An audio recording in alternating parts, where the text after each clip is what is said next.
영화는 화염을 내뿜으며 추락하는 물덩이 장면으로 시작합니다. 장면이 전환되어 한 남자가 완전히 추락하지는 않은 채 공중에 살짝 떠 있습니다. 이곳은 브로드웨이 극장의 배우 대기실입니다. 이 남자가 영화의 주인공인 리건입니다. 그는 20여 년 전 헐리우드 히어로 영화 버드맨의 주인공이었지만 지금은 늙고 한물간 배우입니다. 리건은 과거의 영광을 뒤로하고 연극이라는 예술 장르를 통해 부활을 꿈꿉니다.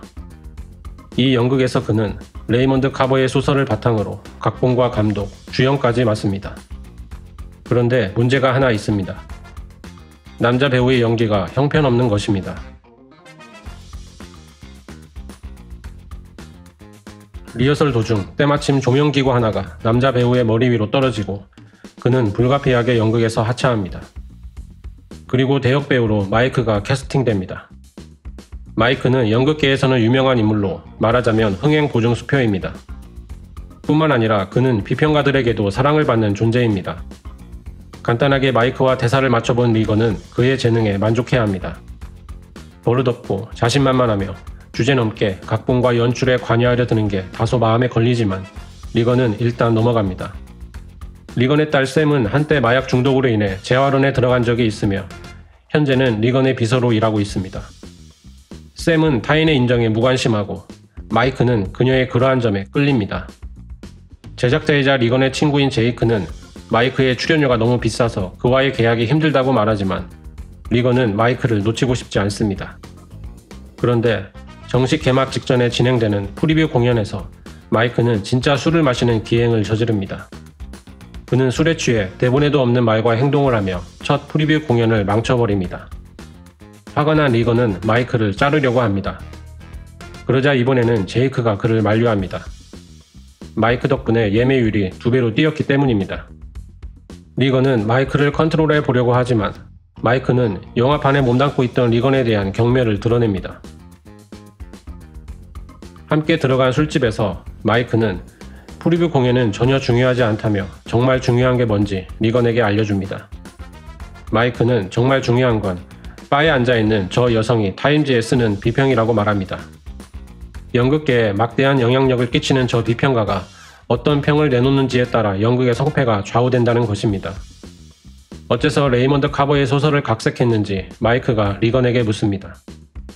학창시절의 연극에서 레이먼드 카버가 리건의 연기를 칭찬하는 글을 냅킨에 적어 건네준 적이 있었고 그의 격려가 계기가 되어 배우가 되었다고 리건은 말합니다. 그의 말을 듣고 마이크는 코웃음을 칩니다. 마이크는 비평가에게 다가가 슬쩍 그녀의 의중을 떠봅니다. 그녀는 이미 리건이 마음에 들지 않습니다. 리건은 아직 극장에 남아있는 샘을 발견합니다. 자신의 비서로 일해주고 있는 딸에게 고맙다는 말을 하던 리건은 문득 대마초 냄새를 맡습니다. 그로 인해 두 사람은 말다툼을 시작합니다. 리건이 이 연극에 목매는 이유는 예술을 위해서가 아닌 자신의 건재함을 알리기 위해서일 뿐이라고 샘은 말합니다.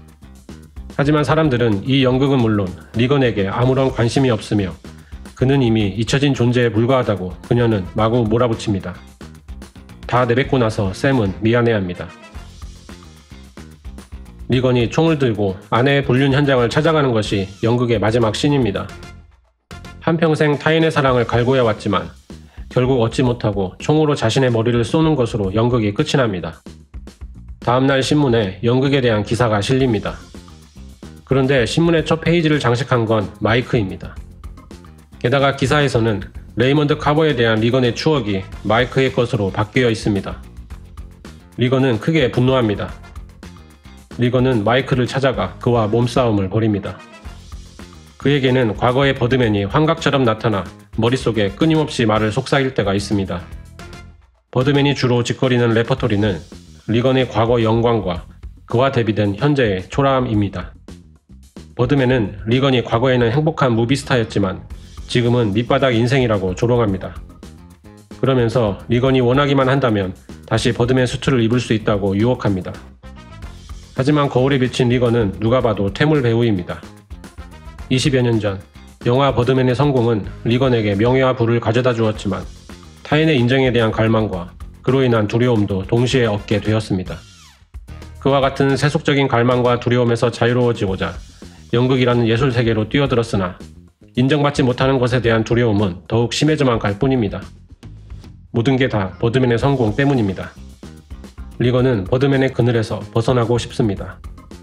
하지만 버드맨은 자신이 없다면 너는 과거의 인기를 잊지 못하는 그저 그런 슬프고 이기적인 배우에 불과하다고 리건이 가장 듣고 싶지 않아 하는 말을 그의 머릿속에 짓거립니다. 화가 난 리건은 자신의 대기실을 난장판으로 만듭니다. 제이크가 리건을 위로해줍니다. 그의 인정으로는 부족한지 리건은 이 연극을 포기하고 싶어합니다.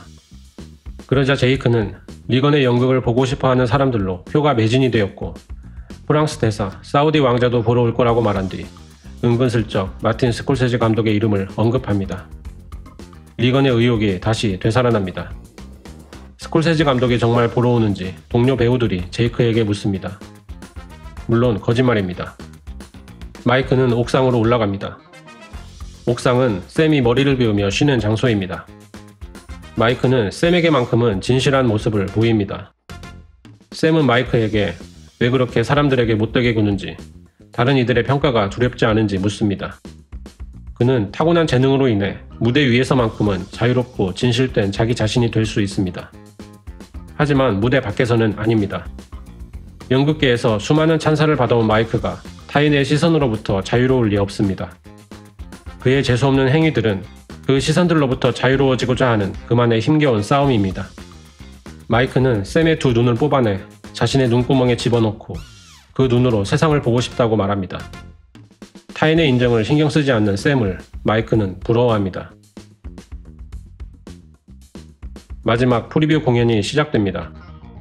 공연 도중 무대 뒤에서 분장을 하던 리건은 자신의 딸과 마이크가 붙어있는 모습을 보고 마음이 심란해집니다.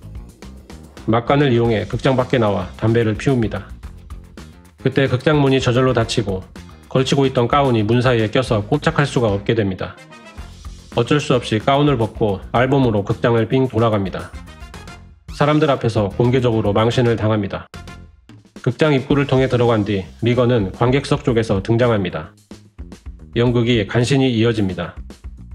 그런데 뜻밖의 관객의 호응이 좋습니다. 그렇게 마지막 프리뷰 공연이 끝나고 샘은 리건에게 그의 알몸 행보가 트위터에서 화제가 되고 있다고 알립니다. 1시간도 안 돼서 수십만 명이 리건의 영상을 본 것입니다. 이 영화의 부제는 무지에서 비롯된 뜻하지 않은 좋은 결과입니다. 이제 그 의미가 서서히 드러납니다. 여기에서의 무지란 타인의 시선을 모르는 상태, 즉 인정받고자 하는 갈망으로부터 자유로운 상태를 의미합니다. 그런 상태가 되었을 때 예술가는 의도치 않게 역설적으로 관객에게 무언가를 호소할 수 있다는 뜻입니다. 다만 이 경우 리건이 알몸 행보를 한 건 어쩔 수 없어서였습니다. 본 공연을 하루 앞두고 리건은 술집을 찾습니다. 술집에서 그 영향력 있는 비평가를 발견한 리건은 그녀에게 다가갑니다. 그녀는 리건을 무시하며 그의 연극을 박살내는 평론을 쓸 거라고 말합니다.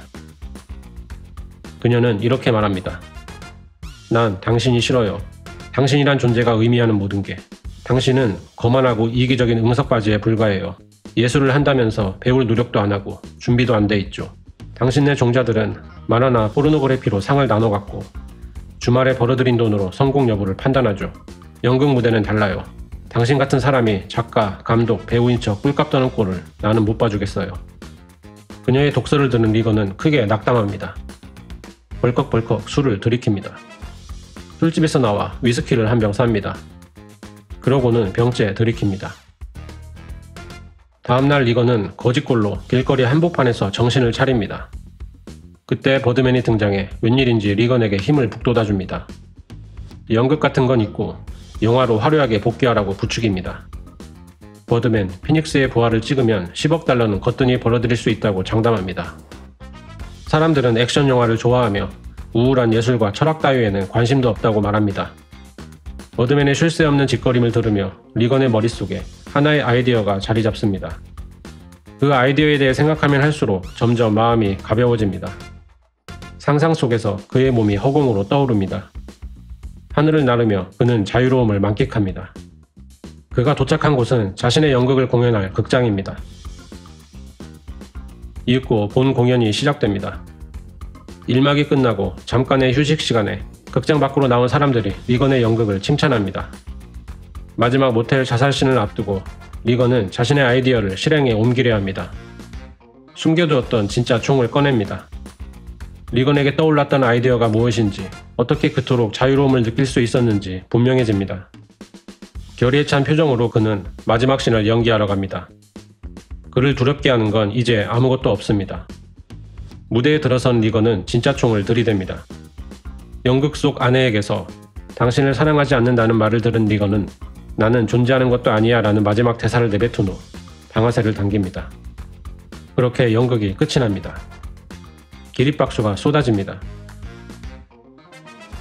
얼마 뒤 리건은 병실에서 의식을 되찾습니다. 총알이 빗나가 죽지 않은 것입니다. 제이크가 찾아와 리건의 연극이 타임지의 일면을 장식했다는 사실을 알립니다. 기사의 제목은 무지에서 비롯된 뜻하지 않은 좋은 결과입니다. 제이크는 사람들이 리건의 쾌유를 위해 촛불을 들고 광장에 모였다고 말합니다.